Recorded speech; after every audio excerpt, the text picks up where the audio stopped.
What Allied soldiers discovered inside Nazi medical laboratories in 1945 was so disturbing that it forced the world to rewrite the rules of medicine forever. These were not rogue guards, not battlefield atrocities committed in chaos. These were licensed physicians, men and women with degrees, with research ambitions, with authority. And they kept records, detailed files, charts, letters sent directly to senior Nazi leadership describing experiments on human beings with clinical detachment. But the most unsettling part wasn't the cruelty. It was that many of these doctors believed they were practicing legitimate science. In this video, we'll examine what was discovered inside those laboratories, how these programs were justified, and how their exposure led directly to the creation of the Nuremberg Code, the foundation of modern medical ethics. Experiments that shook the world. Everything inside those rooms had been recorded. This wasn't hidden, it was written down. Every test, every result, every decision.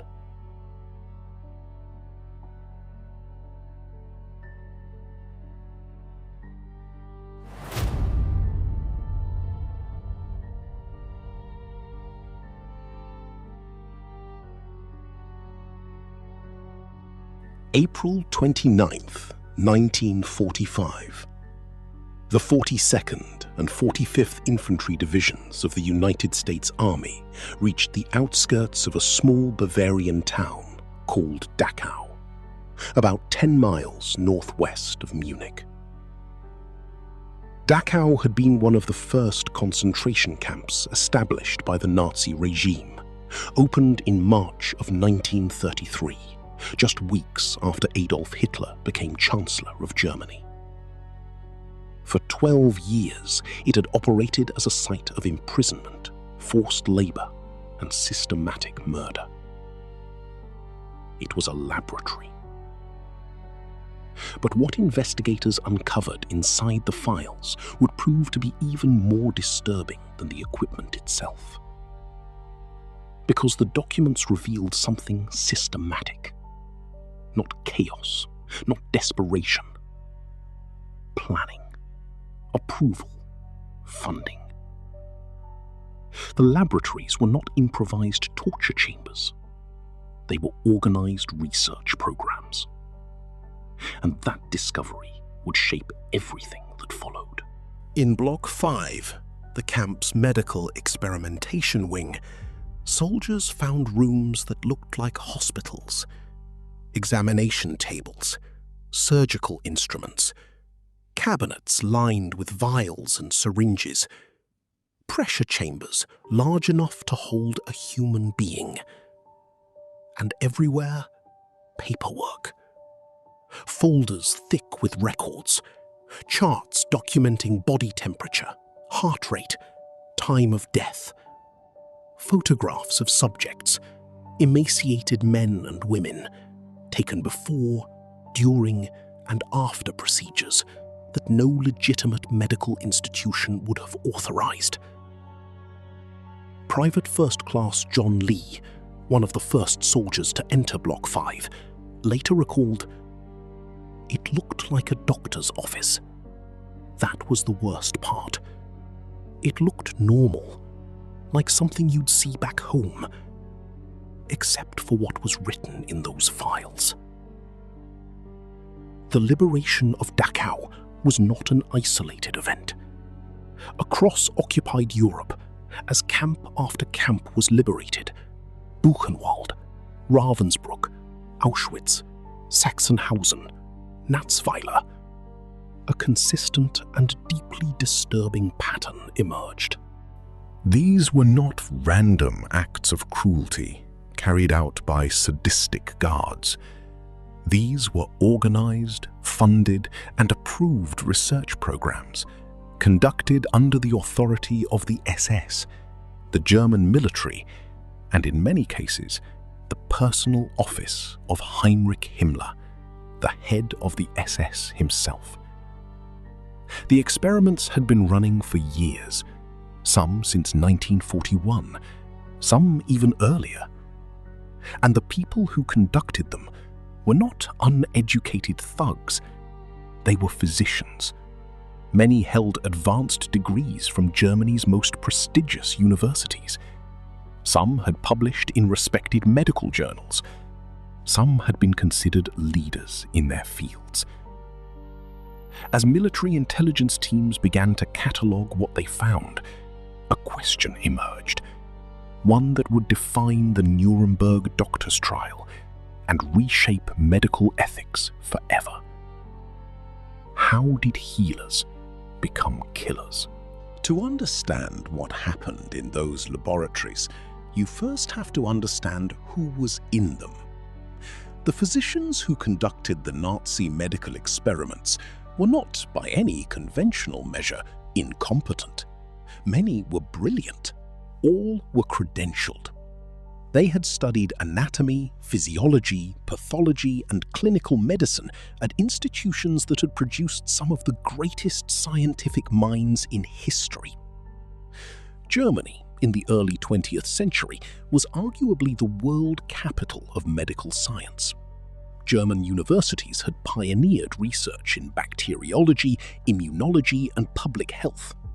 The names of German scientists, Koch, Ehrlich, Virchow, were spoken with reverence in lecture halls from London to New York.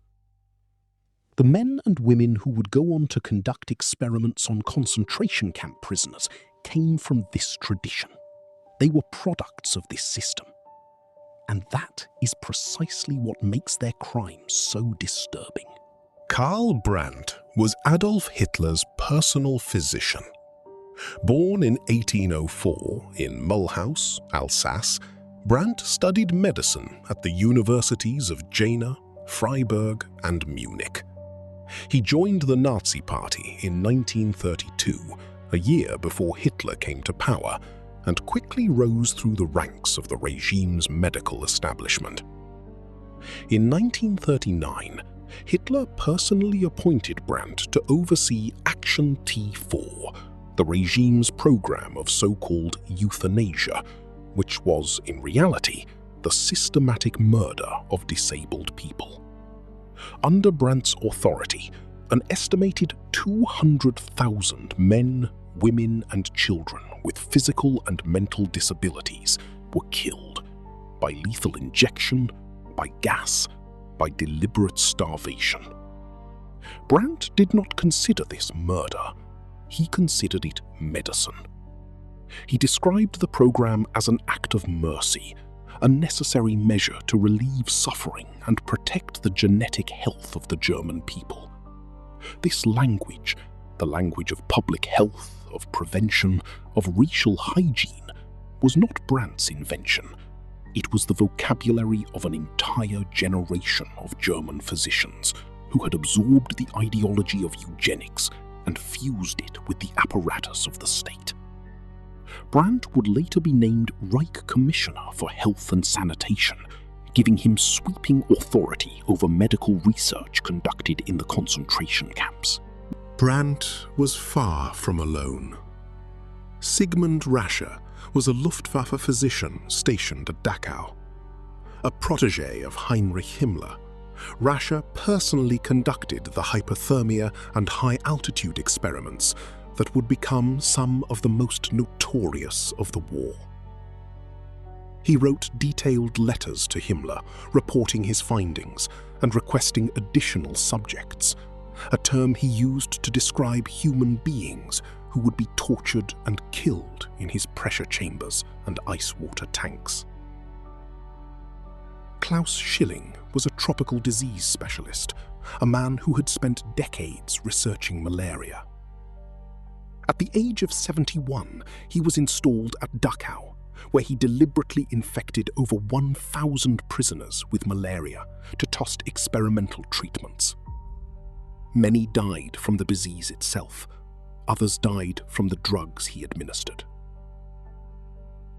Josef Mengele, Perhaps the most infamous name on this list was a physician and anthropologist stationed at Auschwitz-Birkenau. He held 2 doctoral degrees, one in medicine and one in physical anthropology. He had studied under some of the most respected academics in Germany. At Auschwitz, he used his position to conduct experiments on twins, on people with dwarfism, on Roma families, and on anyone whose physical characteristics interested him. He was known to greet arriving transports at the selection ramp, personally choosing who would live, who would die, and who would be sent to his laboratory. And there was Herta Oberhauser, one of only a handful of female defendants at the Nuremberg Doctors Trial. Oberhauser was a physician at the Ravensbrück concentration camp, the regime's primary camp for women. At Ravensbrück, she participated in the sulfonamide experiments, in which prisoners were deliberately wounded, their legs cut open, infected with bacteria, embedded with glass, wood shavings, and dirt, to simulate battlefield injuries. The purpose was to test the effectiveness of sulfonamide antibiotics. Her subjects were primarily young Polish women, many of them political prisoners, most of them in their teens and 20s. The survivors of these experiments became known as the Ravensbrück Rabbits, a name they gave themselves because they had been treated like laboratory animals. Oberhauser also conducted experiments involving the deliberate killing of children by injection of oil and barbiturates, followed by the removal of their organs for study. At her trial, she showed no remorse. The uncomfortable truth is this: the transformation did not begin in the camps. It began in lecture halls, in classrooms where medical students were taught that the individual was subordinate to the health of the Volk, the racial community. Beginning in the early 1930s, the Nazi regime systematically restructured German medical education and practice. Jewish physicians, who had comprised a significant portion of Germany's medical professionals, were expelled from hospitals, universities, and professional organizations.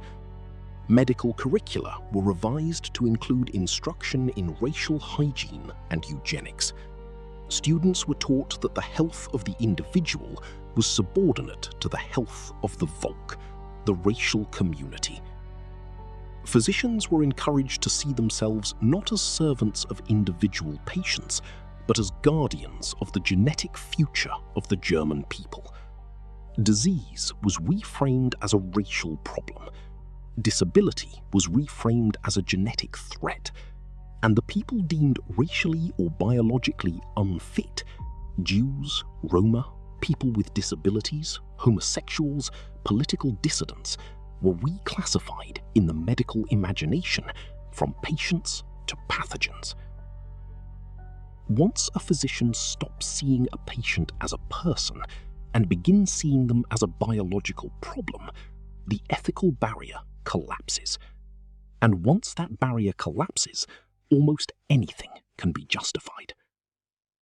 That ideological shift is what made the laboratories possible. Once that shift occurred, once a doctor could look at a human being and see not a person, but a problem to be solved, the path to the laboratory was short. The experiments were not random acts of cruelty. They were commissioned, structured, measured, funded by branches of the German military. And the most disturbing part is that many of the findings were written as if they were ordinary clinical research. Subjects were numbered, data was charted, deaths were recorded as outcomes.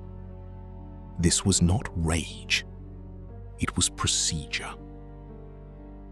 We will describe them here as carefully as the historical record allows, because the facts themselves carry more weight than any embellishment ever could. The high-altitude experiments were among the first to be conducted at Dachau, beginning in early 1942. Sigmund Rascher working under Himmler's direct patronage, constructed a low-pressure chamber, essentially a sealed capsule from which air could be gradually pumped out, simulating the conditions a pilot would experience at extreme altitudes. The purpose was to determine how high a human being could ascend without supplemental oxygen before losing consciousness or dying, and whether rapid decompression at high altitude was survivable. Approximately 200 prisoners were used in these experiments. They were locked inside the chamber. The air pressure was reduced to simulate altitudes of up to 68,000 feet, far beyond the limits of human survival. Rascher's own notes describe subjects clawing at the walls, tearing at their own skin, losing consciousness, convulsing. He documented the progression from oxygen deprivation to brain death with clinical precision. In some cases, he performed autopsies immediately, while the subjects' hearts were still beating, to observe the effects of air embolisms on the brain. Between 70 and 80 of the 200 subjects died. The hypothermia experiments followed shortly after, also at Dachau, also under Rascher's direction. The German military had a practical problem. Luftwaffe pilots who were shot down over the North Sea or the English Channel frequently died of hypothermia before they could be rescued. The Navy faced similar losses among sailors and submarine crews. The military wanted to know two things: how long could a human being survive in freezing water, and what was the most effective method of rewarming a person on the verge of death from cold exposure. To find out, Rascher submerged concentration camp prisoners in tanks of ice water. The subjects were forced into the water naked. Some were submerged up to their necks. Others were submerged completely. Water temperatures ranged from 2 to 12 degrees Celsius, 36 to 54 degrees Fahrenheit. Rascher and his team monitored the subject's core body temperature using rectal thermographic probes. They recorded heart rate, respiration, pupil dilation, and level of consciousness at regular intervals. They documented the exact moment each subject lost consciousness and the exact moment each subject died. Some experiments lasted hours. Subjects were left in the water until their body temperature dropped to 25 degrees Celsius, 77 degrees Fahrenheit, at which point most were either dead or irreversibly brain damaged. Rewarming methods tested included immersion in hot water, placement under heat lamps, sleeping bags, and, in experiments whose documentation remains deeply disturbing, forced body contact with other prisoners. Approximately 90 to 100 people died in the hypothermia experiments. The exact number is uncertain because Rascher's records, while meticulous in some respects, were inconsistent in others, and because Rascher himself was later arrested by the SS for unrelated fraud and executed shortly before the war ended. The infectious disease experiments were conducted across multiple camps and spanned nearly the entire duration of the war. At Dachau, Klaus Schilling operated what amounted to a malaria research station. Beginning in 1942, Schilling deliberately infected over 1,000 prisoners with malaria, some through mosquito bites, others through direct injection of infected blood. He then administered various experimental drugs to observe their effects on the course of the disease. Many of the drugs were toxic. Many of the subjects died, not from malaria itself, but from the treatments Schilling administered. Others died from malaria after being repeatedly infected over the course of months or years, their immune systems so degraded that they could no longer fight off even a treatable disease. Schilling was 74 years old when the war ended. He was arrested, tried by a United States military tribunal at Dachau, and executed by hanging on May 28, 1946. At Buchenwald, experiments focused on typhus, a disease that had devastated German forces on the Eastern Front. Prisoners were deliberately infected with typhus and other diseases including yellow fever, smallpox, cholera, and hepatitis, to test experimental vaccines. The methodology was consistent. A group of prisoners would be vaccinated with an experimental serum, a control group would receive no vaccine, and both groups would then be deliberately infected. Researchers would observe which group survived and which did not. The control group, of course, had no chance. They were infected with lethal diseases and given no treatment. Their deaths were not an accident or a side effect. They were the intended outcome, the baseline against which the vaccine's effectiveness was measured. Over 1,000 prisoners were used in the Buchenwald typhus experiments alone. Hundreds died. At Ravensbrück, the experiments took a different form.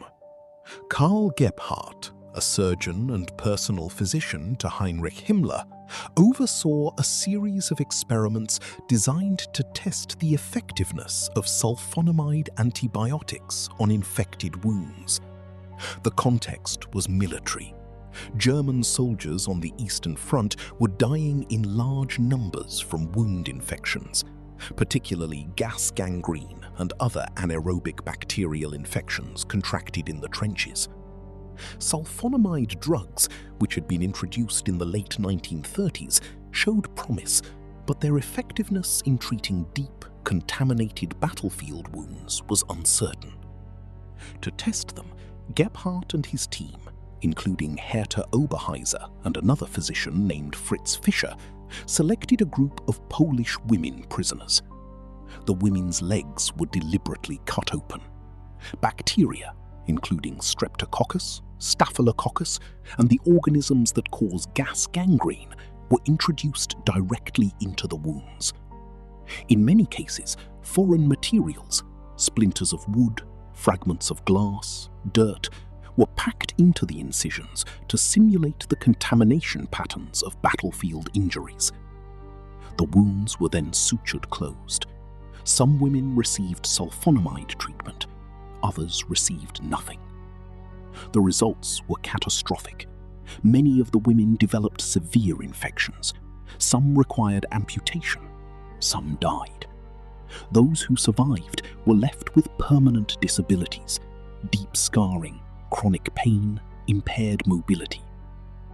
The survivors, 74 women in all, became known as the Ravensbrück Rabbits. They called themselves that because they had been treated like experimental animals. Królik, the Polish word for rabbit, became their name, and eventually their identity as witnesses. Many of them would survive the war. Many of them would testify. The sterilization experiments represented perhaps the most ideologically driven of all the programs. The Nazi regime's ultimate goal was not merely to imprison or kill those it deemed racially undesirable, it was to prevent them from reproducing. Mass sterilization was discussed at the highest levels of the regime as a long-term solution to what Nazi planners called the racial question.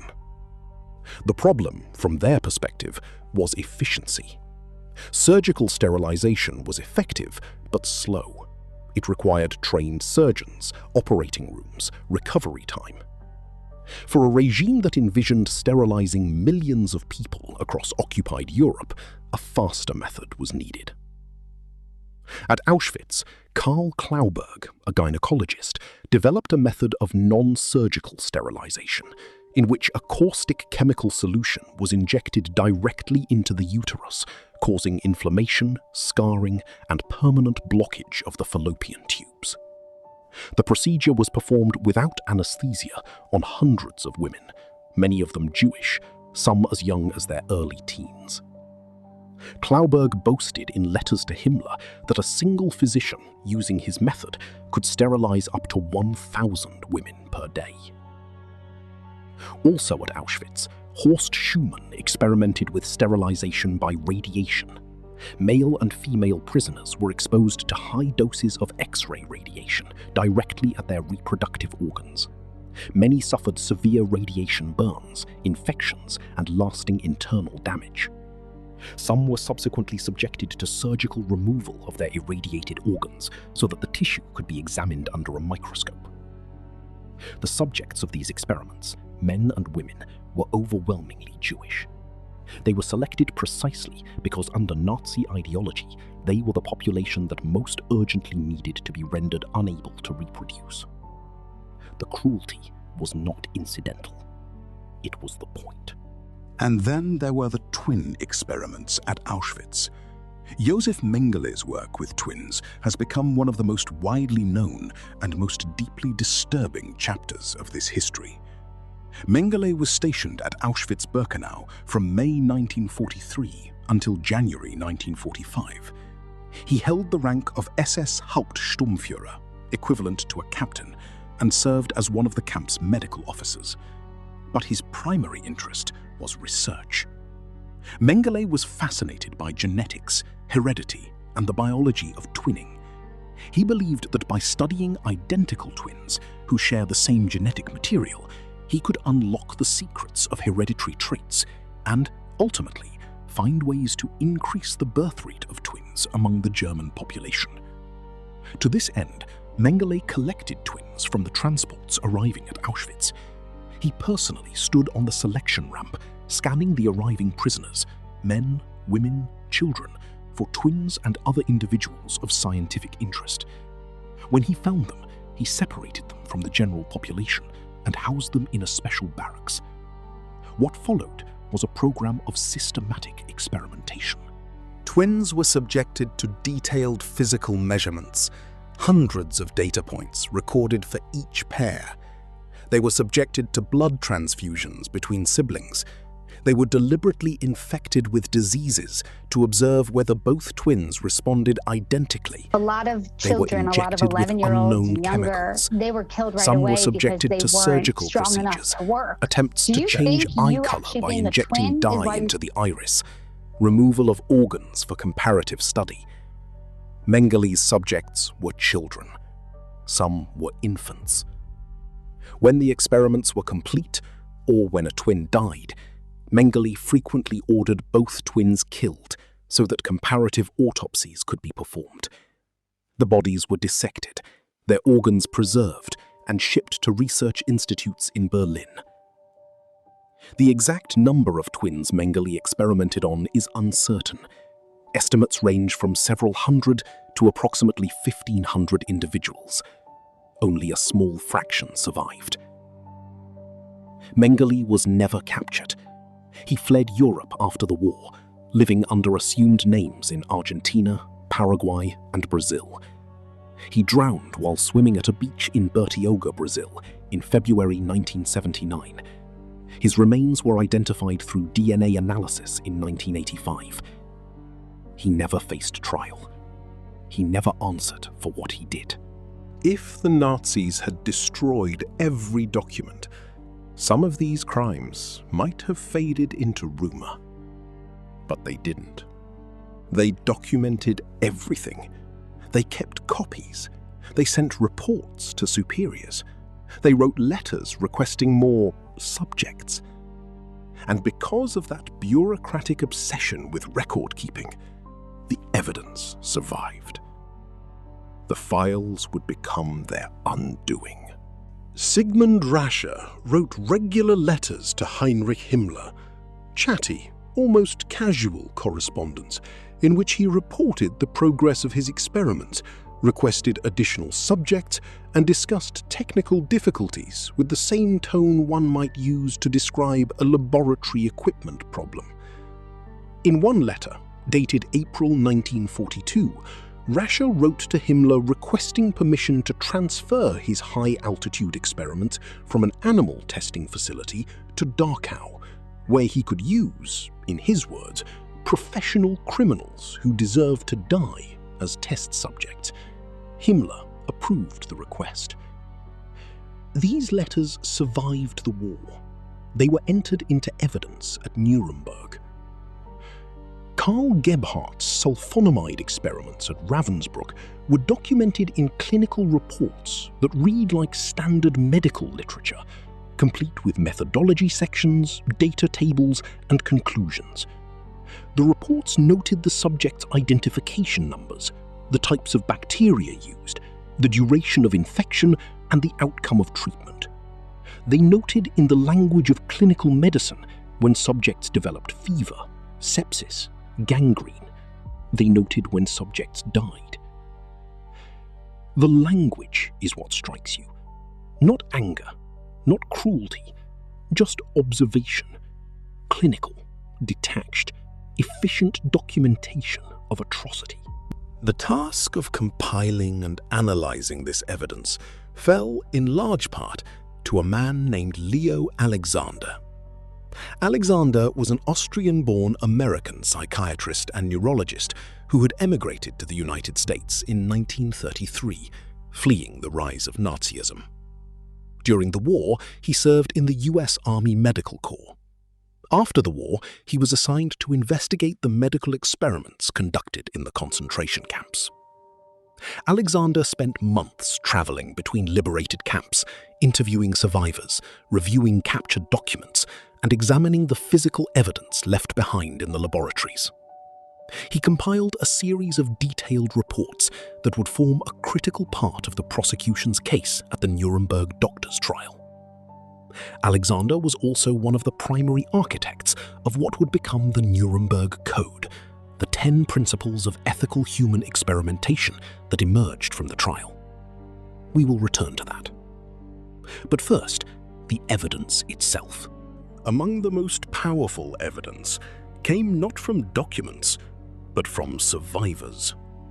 The Ravensbrück rabbits, the Polish women who had been subjected to the sulfonamide experiments, not only survived the war, but actively worked to preserve the evidence of what had been done to them. While still imprisoned, several of the women smuggled out written accounts of the experiments, passed through the camp's underground resistance network. They knew that if the Germans destroyed the records, as they attempted to do in the final months of the war, the survivors' own testimony might be the only proof that the experiments had occurred. After liberation, the rabbits organized collectively. They photographed their scars. They documented their injuries. They tracked down one another and compiled lists of names, the names of those who had survived and the names of those who had not. Their testimony at the Nuremberg Doctors Trial was devastating. Jadwiga Zido, one of the rabbits, took the witness stand and showed the tribunal the deep, disfiguring scars on her legs, scars left by the deliberate wounds inflicted during the sulfonamide experiments. She described in calm and precise language exactly what had been done to her. The courtroom was silent. The Nazis had, in fact, attempted to destroy the evidence. In the final months of the war, as it became clear that Germany would fall, SS commanders issued orders to destroy documentation of the camp's operations. Files were burned, laboratories were dismantled. In some camps, buildings were dynamited. But the destruction was incomplete. The speed of the Allied advance, the sheer volume of documentation that existed, and the bureaucratic habit of making copies and distributing them across multiple offices meant that enormous quantities of evidence survived.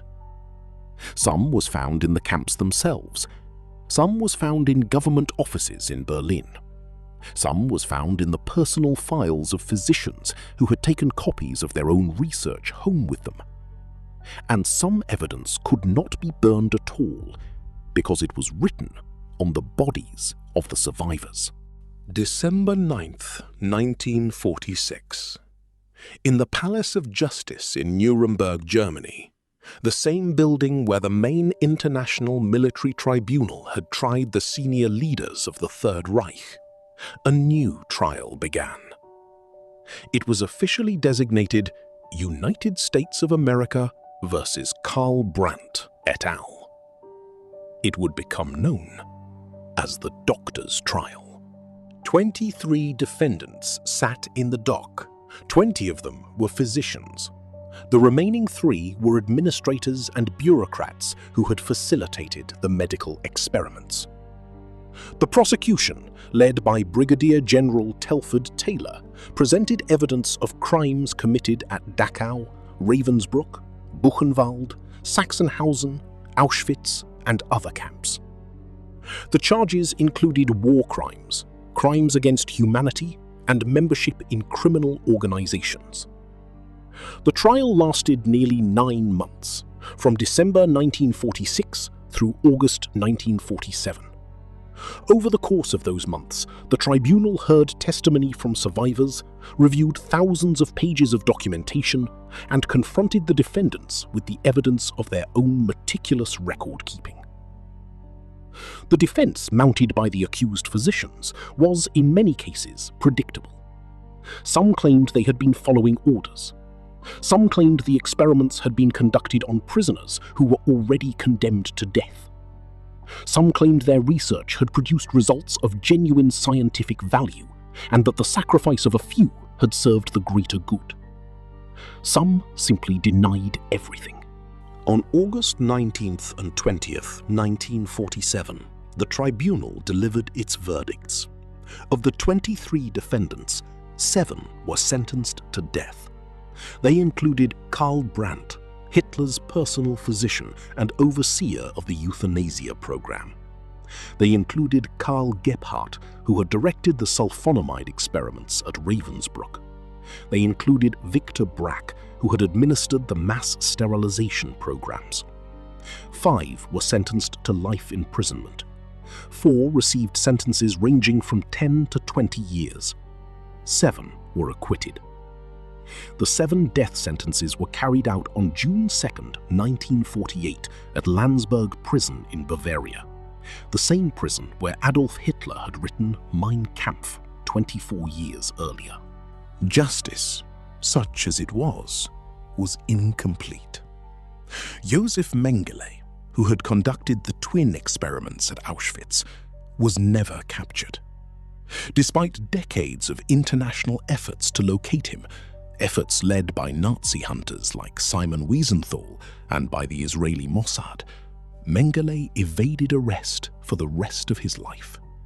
He lived under assumed names in South America, protected at various times by sympathetic expatriate communities, corrupt officials, and the sheer difficulty of tracking a single fugitive across a continent. He died in 1979. He was 67 years old. He was never tried. Karl Klauberg, who had conducted the sterilization experiments at Auschwitz, was captured by the Soviets and imprisoned. He was released in 1955 and returned to West Germany, where he was arrested again, but died in his prison cell in 1957 before he could be tried. Herta Oberhauser was sentenced to 20 years in prison. She served 5. After her release in 1952, she returned to medical practice, working as a family doctor in Stocksee, a small town in Schleswig-Holstein. When her past was discovered in 1958, her medical license was revoked. She died in 1978. Several other convicted defendants had their sentences commuted during the early 1950s as Cold War priorities shifted and the Western Allies became more interested in integrating West Germany into the anti-Soviet alliance than in continuing to prosecute war criminals. The gap between the severity of the crimes and the inadequacy of the punishment remains, to this day, one of the most troubling aspects of the post-war reckoning. For the survivors, the trial provided a measure of acknowledgement, but not closure. There is no closure for what was done. Many of the Ravensbrück rabbits spent the rest of their lives advocating for recognition of their suffering. In 1958, a group of them traveled to the United States, where they received medical treatment funded by Caroline Faraday, an American philanthropist who had learned of their story and campaigned for their care. Other survivors, twins from Auschwitz, malaria experiment subjects from Dachau, sterilization victims, lived with the physical and psychological consequences of the experiments for the rest of their lives. Many struggled with chronic pain, disability, infertility, and post-traumatic stress. Many never spoke publicly about what had been done to them. Some did speak, and their testimony changed the world. The most enduring legacy of the Nuremberg Doctors Trial was not the sentences it imposed on the guilty. It was the principles it established for the future. In their judgment, the American Military Tribunal articulated a set of 10 principles that, they declared, must govern all future experimentation on human subjects. These 10 principles became known as the Nuremberg Code. The very first principle reads, and I will read it in full because its words matter. The voluntary consent of the human subject is absolutely essential. This means that the person involved should have legal capacity to give consent, should be so situated as to be able to exercise free power of choice without the intervention of any element of force, fraud, deceit, duress, overreaching, or other ulterior form of constraint or coercion, and should have sufficient knowledge and comprehension of the elements of the subject matter involved as to enable him to make an understanding and enlightened decision. Before 1947, no such principle existed in codified international form. There had been guidelines. The Weimar Republic itself had issued regulations on human experimentation in 1931, regulations that, ironically, were among the most progressive in the world at the time. But they were not enforced, they were not binding, and they were swept aside by a regime that viewed entire categories of human beings as expendable. The Nuremberg Code changed that, not through enforcement, because the code itself has no legal mechanism for enforcement, but through moral authority. It established in clear and unambiguous language that no scientific objective, no military necessity, no claim of greater good can justify experimenting on a human being without that person's informed, voluntary consent. The principles of the Nuremberg Code became the foundation of modern research ethics. In 1964, the World Medical Association adopted the Declaration of Helsinki, which expanded and updated the Nuremberg Code's principles for a new era of medical research. The declaration has been revised multiple times since then and remains one of the primary international standards governing human experimentation. In the United States, the establishment of institutional review boards, known as IRBs, was directly influenced by the principles articulated at Nuremberg. Today, every research institution that receives federal funding is required to have an IRB that reviews all proposed research involving human subjects. The IRB's fundamental question is the same question the Nuremberg Code posed. Has the subject given informed, voluntary consent, and are the risks of the experiment justified by the potential benefits? Every time a patient signs a consent form before a medical procedure, every time a clinical trial participant is told clearly and completely what risks they face and what the study involves, every time a researcher submits a protocol for ethical review before beginning a study involving human subjects, every one of those moments is a direct descendant of what happened in that courtroom in Nuremberg. Today, the sites where these experiments were conducted are memorials. Dachau is a museum. Ravensbrück is a memorial and education center. Auschwitz-Birkenau is a UNESCO World Heritage Site, visited by over 2 million people each year. The laboratories have been dismantled or preserved under glass. The pressure chambers have been removed. The barracks where the rabbits were held have been reconstructed for educational purposes. But the questions raised by what happened in those places have not been resolved. They persist, in medical schools, in ethics seminars, in the quiet moments when a physician sits alone and considers what it means to hold power over another person's body. The Nazis did not invent unethical medical experimentation. Before them, colonial powers had conducted experiments on indigenous populations. After them, democratic governments, including the United States, would carry out ethically indefensible research programs. The Tuskegee syphilis study, the Guatemala syphilis experiments, the radiation experiments of the Cold War era. What the Nazi medical experiments did was strip away any remaining illusion that science, by its nature, is moral, that a white coat confers ethical authority, that education guarantees conscience. It does not. Science is a method. Medicine is a practice. Neither has a moral compass of its own. That compass must be imposed by law, by principle, by the unwavering insistence that no knowledge is worth the destruction of a human being's autonomy, dignity, and life. The Nuremberg Code is not just a historical document, it is a warning. It says, this is what happened when we forgot. Do not forget again.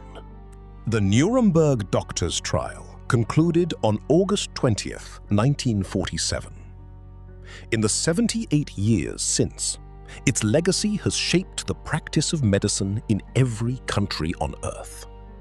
Its principles have been codified in international law, embedded in medical education, and invoked in courtrooms, legislatures, and ethics committees worldwide.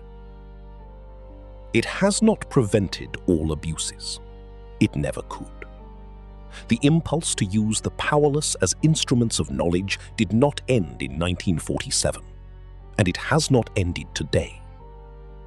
But because of what was uncovered in those camps, because of the courage of the survivors who testified, the diligence of the investigators who compiled the evidence, and the judgment of the tribunal that said clearly and for the record, this was wrong. We have a standard. We have a line that must not be crossed. And we have the knowledge, paid for at an unspeakable price, that when medicine forgets its first duty is to the human being in front of it, the consequences are beyond imagination. This has been the story of the Nazi medical experiments, exposed after 1945.